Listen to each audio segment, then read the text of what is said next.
I'll just double check. Yeah, fantastic. Okay. Okay, so the topic's basically on the efficacy of the diving response in reducing panic symptoms. And this is a pilot study. These are my supervisors, just in the first, sorry. Okay, so just a little bit about myself. I'm a clinical psychologist. I actually have been practicing as a clinical psychologist for the last 10 years in Melbourne, and I finished my undergraduate studies here at the University of Athens and postgraduate training in Australia. My interest in the topic, I've had quite a bit of success with panic disorder, and that's why I got interested in doing research in the area. But I'm also interested in free diving as well. And for those people that don't know what free diving is, it's basically diving with one single breath, usually deep sea diving. And because I do find free diving very relaxing, I thought that there might be some applications that we could take in clinical practice that could assist with panic disorder. Okay, so with panic disorder, it's one of the common anxiety disorders characterised by sudden, repeated panic attacks. There's a fear of imminent danger, impending doom, and a very strong urge to escape, even in the absence of danger. It's usually a discrete period of intense dread or fear accompanied by physical and cognitive symptoms. And it actually activates the fight or flight response. So usually the body detects the danger and it sends messages to the autonomic nervous system, which consists of two subsections, the sympathetic nervous system, the fight-flight system. More recently, the freeze response has been added to the fight-flight system as well. This releases energy and prepares the body for action, which is important for survival. And the parasympathetic nervous system is the system that restores and brings everything back to a normal state. The activation of the sympathetic nervous system is believed to be the cause of most panic attacks, basically. So in order to have a panic attack, you're going to have 4 of the or more of the following symptoms that develop within a peak of about 5 to 10 minutes. They can last up to 20 minutes. Some of the symptoms that you might experience include difficulty breathing, racing, pounding heart, choking symptoms, numbness or tingling sensations, trembling or shaking, nausea, abdominal discomfort, chest pain, discomfort, hot and cold flushes, sweating, unsteadiness, dizziness, lightheadedness, etc. And there's a lot of cognitive symptoms as well, like fear of dying, feelings of unreality, strangeness, depersonalization, and fear of losing control, fear of going crazy. Some people think they might be having a heart attack or having a brain hemorrhage. Unfortunately, I've only got Australian statistics here. I wasn't, because of the jet lag, able to update them on time with world statistics or Greek statistics. But anxiety disorders affect 1 in 7 Australians. That's about 14%. And the panic disorder affects approximately 2.6% of the population. So panic attacks are quite common. Only some people go on to develop panic disorder. The onset is usually in the early 20s, and it affects a lot more females than males. There's been many theories that have been put forward to try explain the etiology of panic disorder. Some of the earlier theories include the conditioning theories, where usually a conditioned stimuli, which might be, for example, a situation or an event, is paired with a panic attack or its somatic symptoms. And then upon exposure of the conditioned stimuli, you have a panic attack down the track. So, for example, you might have a cup of coffee, then go onto a lift, have a panic attack, and as a result, you associate basically the lift with the panic attack. So next time you jump on a lift, you have another panic attack as a result of that. So the learning occurs that the condition stimuli triggers the panic, and it's a fear of fear, basically. The focus of the conditioning theories changes, moving away from the exteroceptive stimuli, which is the external kind of events like and situations like lifts, to more interoceptive somatic kind of symptoms. So sometimes, you might have sweating or an elevated heart rate, and that might be an internal trigger for panic. Anxiety sensitivity theory has also been put forward to explain panic, and basically it's a high risk for panic disorder. The belief is that autonomic arousal can have harmful consequences. So people, for example, that tend to have shortness of breath, they think that they're suffocating, or someone that might have, for example, an elevated heart might think that they're having a heart attack. So this construct as well is linked to the fear of fear. Anxiety sensitivity posits that cognitive misappraisal is key to the provocation of anxiety, and panic disorder sufferers have inherent beliefs about the possible harm of sensations to the body or mental health and maintain the fear.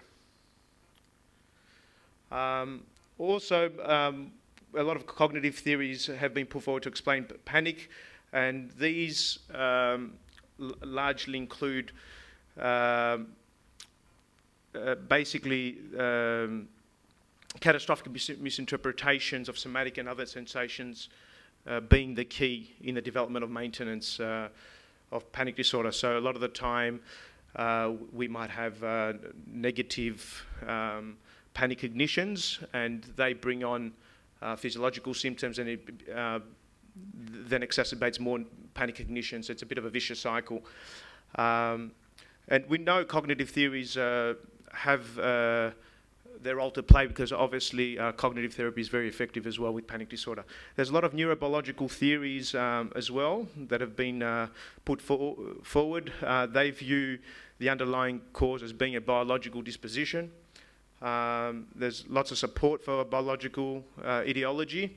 It comes from genetic studies, twin studies, for example. There's a moderate heritability there. Laboratory provocation of panic models. There's certain substances, like for example, that you might be exposed to, that like caffeine even, that can bring on panic symptoms. There's been also the CO2 test, which I look at in this particular study, which is a very common one that's used to mimic a panic attack. And there's also neurotransmitter systems that play a very big role, meaning basically that there's an imbalance of one or more neurochemicals basically in the brain. And respiratory and hyperventilation theories. So there's a lot of respiration difficulties, including chronic, a lot of comorbidity with asthma and panic disorder or panic attacks, as well as a lot of other chronic obstructive pulmonary disease, etc. Okay, more recently, modern learning theory, which is more of an integrated model, that sees basically, it's built on the classical conditioning theories. It sees anxiety and panic as unique experiences and separate aspects of PD. And the interaction of anxiety and panic is central to the development of panic disorder. Anxiety potentiates panic, which is all about worry, it's that anticipation, and the development and presence of conditioned anxiety, which in turn exacerbates subsequent panic attacks. So the panic is more the response to the anxiety. So anxiety is seen as an antecedent of panic. Just looking at a lot of the treatments for panic disorder, in a meta-analysis of about 65 studies, 42 supported the combination of exposure, relaxation training and breathing training being most effective and giving the most consistent evidence. And there's two common treatments, Barlow's panic control treatment and also Kraskin-Barlow's. and the psychopharmacology, but I'll skip through that. I'll get into the main part of the presentation. So why I took an interest in this, like I said before, was because of my free diving pastime as a hobby. And basically, there's been lots of cases where you know, little kids have been found basically in frozen lakes and haven't basically been found for 45 minutes without a pulse, and then have been brought back to life basically after they've been recovered from a frozen lake. And this is all because of the diving application, the adaptation, which is basically known as a diving reflex. So free divers are quite a unique group, basically, and they basically can dive to great depths, could be 70 metres plus, just on one single breath. And some of the free divers hold the breath for several minutes. This diving reflex is present in all humans. It's activated basically once we put our face in cold water, and it's also present in mammals, birds and reptiles. Part of the evolution behind this is that the belief is that we lived either partly in water or very close to water, and this diving adaptation has remained with us. It's elicited by apnea, so holding your breath, and stimulation of cold facial receptors. Initially, the trigeminal nerve, which is connected through the vagal nerve to the heart, will slow down the heart rate, and the heart rate can slow down 25 to 35% initially as soon as you put your face in cold water. You have the vasoconstriction of the blood vessels, so all the blood is redistributed to the two most important organs of survival, the heart and the brain. There's increased blood pressure because of the large cardiac output to allow for this. A lot of people think that the spleen doesn't do much. In actual fact, once you've been in the water for a while, the spleen starts contracting and it sends rich hemoglobin to the chest cavity, which allows for this oxygen-conserving mechanism to assist even more with breath holding. So it actually stimulates parasympathetic nervous system responses. And what we know from free divers basically is that they, because they spend a lot of time in the water and they hold the breath, they have a lot of positive effects basically in terms of plasticity, changes diaphragmatic, in terms of autonomic behavioural adaptations, breathing differently, more structural changes in terms of larger lung capacities, and biochemical shifts as well, so changes to red blood cells. So with free divers that are quite a unique kind of population, the dive reflex becomes exaggerated, bradycardia increases, their heart rate can drop down to 20 beats per minute. Their responses to hypercapnia become blunted, and they don't have basically that same urge to kind of breathe as quickly, which is basically one of the researchers, Klein, has proposed that in his theory explaining panic, that there's a suffocation alarm system which is somewhere in the brainstem, hasn't been detected yet, but that is vulnerable to detecting carbon dioxide levels changing in the blood. And as carbon dioxide level rises, oxygen drops, and so the dyspnea which we get as when we panic is a defensive kind of reaction to this, which is a protective thing.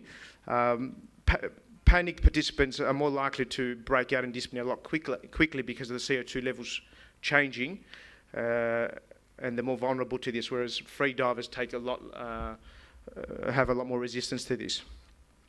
Okay, so the aim of the study was to investigate the immediate effects of cold facial immersion and apnea, which is breath holding, on panic symptoms. We were interested in investigating group differences in response to the carbon dioxide challenge and the cold facial immersion task following the CO2 challenge. So we're looking at breath hold durations, changes in physiology, heart and respiration rates, and changes in psychological measures, anxiety symptoms, panic cognitions, and anxiety sensitivity. Hypotheses included panic participants will score higher than normal participants on all anxiety-related measures at time 1 as compared to normal participants, achieve shorter breath hold durations than normal participants, demonstrate higher CO2 sensitivity in response to the CO2 challenge as measured by the elevated heart rate and also by respiration rate. Also report more anxiety symptoms in response to the CO2 challenge, experience a greater heart rate reduction during the cold facial immersion task than normal participants, and report fewer panic cognitions and anxiety symptoms in response to the cold facial immersion. And it was hypothesized that results at time 3 for the panic group will be more lower than the time 2 results. So participants, this is a pilot study, included 16 normal and 16 panic participants. They were recruited from various clinics in Melbourne and anxiety associations. Initially, the participants went through an assessment process where they undertook the mini neuropsychiatric interview just to rule out other diagnoses, and then they we also basically, clinical psychologist, myself, went through the SCID, the panic module, just to confirm that they have the diagnosis of panic disorder. They completed a health screening, which was by a professor in general medicine, David Liley, just to make sure that there's no other health problems there. Exclusions included psychotic disorders, substance abuse, prescription medication, habitual use of benzodiazepines, known allergies to latex, asthma, respiratory problems, hypertension, low blood pressure, and pregnancy, cerebrovascular problems, epilepsy, and no other comorbid psychological problems. These are the tests we used, and these were given at 3 times. Beck Anxiety Inventory, looking at anxiety symptoms.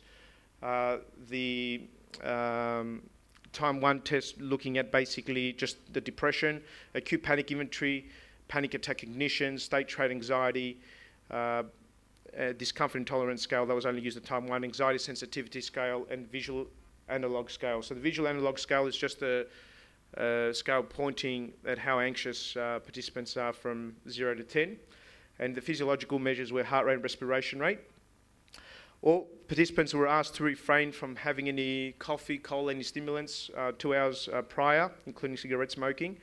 A bioharness was used basically, which was a chest strap to record heart rate and respiration rate, and the conditions were randomly assigned. So just looking at basically at the phase 2, when they came the second time round, the experimental study, they were given those measures at time 1. Then they did 4 tasks. One was a breath hold, just to see how long they can hold the breath for. Both after taking a deep inhalation, but also after a passive exhalation. So we're trying to compare the 2 groups. Cold facial immersion task was also randomly assigned. A CO2 task, which included breathing in 1 single breath of 35% CO2 and 65% oxygen. And time 2 measures were given there at the end of that task. And then CO2 followed by the CFI task was the final task, with time 3 measures following. So basically these are the differences in the breath hold times. So when we look at the panic group, the inhalation was about 44 seconds, whereas the normal group was 53 seconds. So the normal group was able to hold the breath for a little bit longer. Although this wasn't statistically different because the sample size was only small, you can see that there is a difference there. Exhalation, there wasn't much of a difference for that. and again, not significant for both. When we look at the results for the group differences, first of all, wanted to establish, are these two groups different? The panic group with the normal groups. So we wanted to kind of examine just the pre-test measures and see if they've scored differently. As you can see, the results were significant there. Panic individuals scored a lot higher on all these anxiety-related tests, and the normal group were a lot lower. Breath hold times, condition A, when we look at the two groups, that's just a graph plotting it. Again, that wasn't significant. When we look at heart rate, this looks at basically the CO2 sensitivity. So once they've breathed in 35% CO2, looking basically at the elevation in the heart rate. And as you can see, both groups, both the panic group as well as the normal group, had an elevated heart rate after they breathed in the CO2.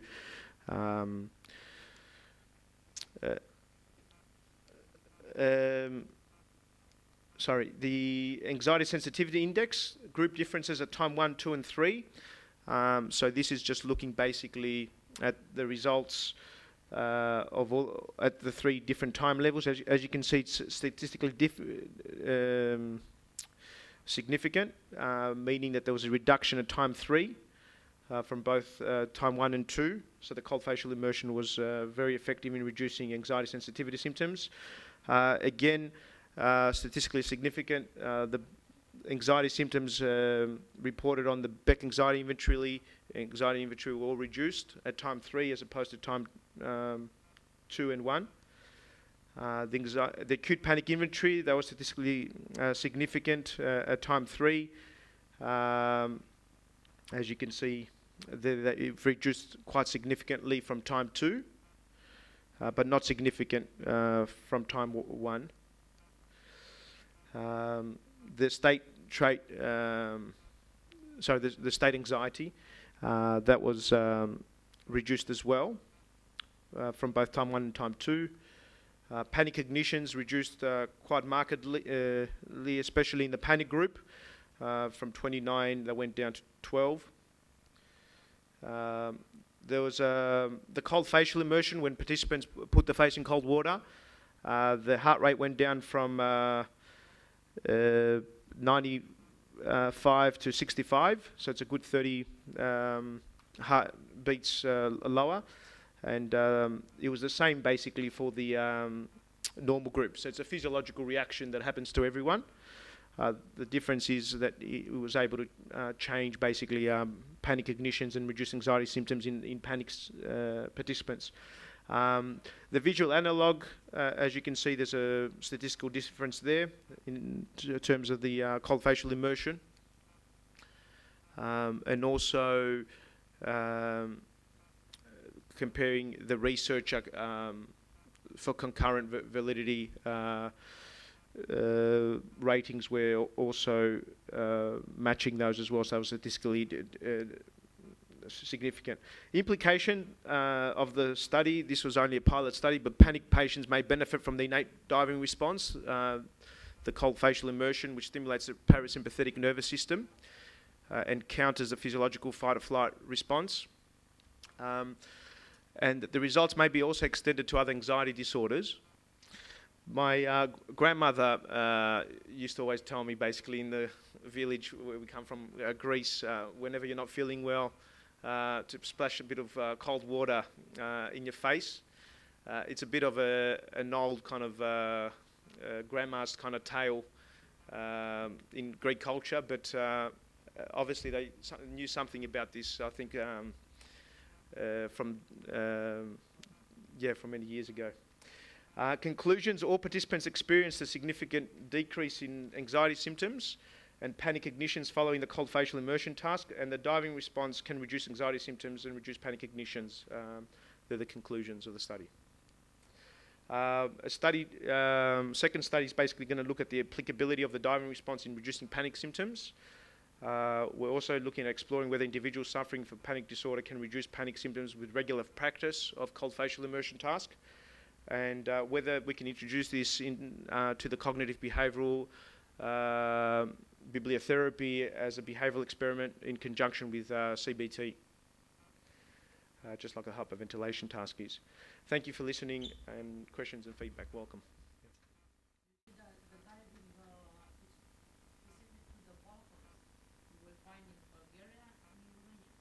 They do a lot of diving? Okay, good. Yeah. You go in the water. That's good. Yeah, that's good. Thank you. Yeah. Nice. Yeah, so... Questions for our speaker?